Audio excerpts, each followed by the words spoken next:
Shalom, shalom, nous vous bénissons tous au nom de Jésus, de l'éternité qui est descendu avec les enseignements de l'éternité pouvant nous permettre de devenir des éternels. Nous allons parler, Jésus marche sur les eaux pour louer Dieu de l'éternité. Pourquoi? Puisque Christ n'est pas là pour anéantir l'enseignement spirituel véritable que l'Éternel a enseigné au travers de Dieu. Non, on n'est pas là pour anéantir le message de l'éternité que l'Éternel enseigne au travers de Dieu, mais Christ a reçu la responsabilité d'anéantir la cuve de la colère ardente du Dieu Tout-Puissant qui est souillé, selon Apocalypse 19 là. Ce qu'il y a d'essuyer là.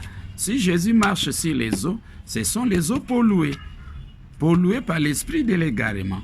C'est comme ça que Jésus vient avec son message pour anéantir. C'est le combat des eaux, les eaux de Christ qui anéantit les eaux de Dieu pour louer.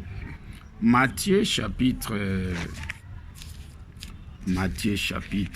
14, verset 22, et il dit 23. Aussitôt après 22, aussitôt après, il obligea les disciples à monter dans la barque et à passer avant lui de l'autre côté pendant qu'il y renverrait la foule. L'autre côté, c'était traverser pour aller à l'éternité, quitter les règnes de la première venue pour aller à la seconde venue. Il était là seul. Seul, ça dit que son règne de la première venue est fini. Quand il y renvoyait, il monta sur la montagne. C'était la montagne de transfiguration de Matthieu 17. Jésus prit avec lui Pierre, Jacques et Jean et les conduisit à l'écart sur une haute montagne. C'est cette montagne ici. C'est la montagne de l'éternel. C'est la sagesse spirituelle véritable de l'éternel, de l'éternité. Et là, il fit transfigurer. Il fit transfigurer. Son visage resplendit comme le soleil. Ça dit que le message que Christ a reçu de l'éternité est comparable au message que l'Éternel a introduit au travers de Dieu. Mais le message de Dieu n'est pas, de Christ n'est pas égal au message de Dieu. Chacun a reçu sa part. L'Éternel a révélé Dieu sa part. L'Éternel aussi a révélé aussi à Christ sa part. Et c'est comparable, mais ce n'est pas égal. Mais l'enseignement spirituel véritable que l'Éternel a révélé à Christ de l'éternité dépasse de loin la révélation que l'Éternel a introduite au travers de Dieu.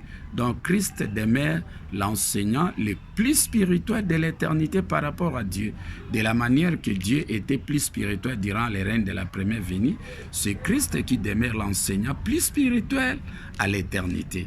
Il a reçu la plus belle robe. Selon Luc 15, vous descendez, vous allez voir que non, le Christ qui était mort, il est revenu à la vie. Le Père lui a remis la plus belle robe. La plus belle robe, c'est un enseignement spirituellement élevé par rapport à son frère Dieu. Et c'est comme ça que, avec des mensonges comme les règnes de l'enseignement de Dieu de l'éternité est fini, Dieu commence à proclamer son enseignement avec des ingérences, des mensonges. C'est comme ça que Christ est venu avec l'enseignement spirituel véritable que l'Éternel lui a révélé pour anéantir ces eaux de l'égarement que Dieu continue à proclamer. Maintenant, Dieu, au lieu de sauver, il continue maintenant, il est en train de tuer maintenant les prédestinés. Mais la porte de l'éternité sera fermée. Christ n'a pas la responsabilité de faire entrer les élus que l'Éternel a mis à la disposition de Dieu à l'éternité. Non, Dieu non plus n'a pas cette responsabilité de faire entrer à l'éternité les élus que l'Éternel a mis à sa disposition. Chacun a la responsabilité au travers de son message, conduire ses élus à l'éternité. C'est comme ça que nous corrigeons l'enseignement de Dieu pour que Dieu soit ramené dans l'enseignement très saint et il soit en mesure de conduire ses élus à l'éternité. Et c'est comme ça que vous allez voir ici à l'éternité. Pourquoi Christ anéantit ce message? C'est Apocalypse 17, non? Les eaux polluées. Apocalypse 17, 3. Il me transporta en esprit et dans un désert, et je vis une femme assise sur une bête écarlate, plein des noms de blasphèmes, ayant 7 têtes et 10 cornes. Aujourd'hui, la femme ici, c'est Dieu. C'est la femme de l'Éternel. Mais au lieu que l'Éternel soit là, mais cette femme est allée se prostituer avec l'esprit de l'égarement Satan, les serpents. Il est monté sur les serpents. C'est les serpents qui les conduit.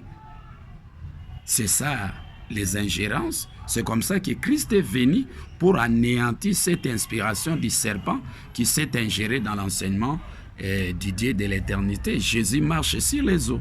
Il anéantit. C'est Apocalypse 19, c'est 15. Avec l'épée que Christ a reçue à l'éternité, ce n'est pas épée aiguë à 2 tranchants, c'est l'épée spirituelle aiguisée. Il a le devoir d'anéantir la cuve de la colère, de l'ardente Dieu tout-puissant de l'éternité qui est essuyé. C'est Apocalypse 19, 15. C'est l'accomplissement.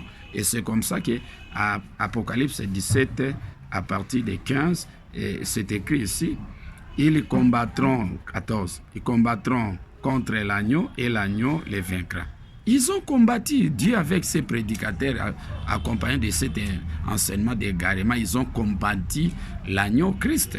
Mais Christ aujourd'hui, avec l'enseignement spirituel véritable de l'éternité, a vaincu et il marche sur les eaux pour louer que Dieu a introduit à l'éternité avec des ingérences de l'esprit de l'égarement. Et c'est comme ça que, à partir de 15, et il me dit, les eaux que tu as vues, sur lesquelles la prostituée est assise, ce sont des peuples, des foules, des nations et des langues. Ça dit que Dieu, avec sa nation, ce peuple, sont allés s'asseoir dans les eaux polluées par l'esprit de l'égarement. C'est comme ça que Christ aujourd'hui, avec l'enseignement spirituel véritable de l'éternité que l'Éternel lui a révélé, est en mesure d'anéantir cet enseignement.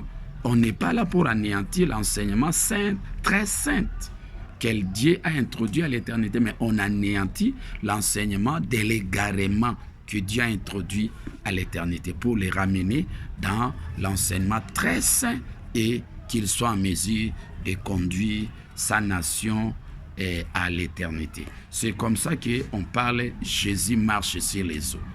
De la manière que Dieu a marché sur les eaux de Jésus pour lui à la fin des 1000 ans, Jésus-Christ aussi à l'éternité marche sur les eaux de Dieu Tout-Puissant pour lui à l'éternité. C'est comme ça que nous disons le règne du message de Dieu de l'éternité est fini puisqu'il y a les mensonges qui s'est incarné là-bas. Et nous vous invitons à amasser ces enseignements de l'éternité pouvant vous permettre à devenir des éternels et puis retourner à l'éternité. Que l'Éternel vous bénisse et qu'il vous accorde cette opportunité de comprendre cet enseignement de l'éternité.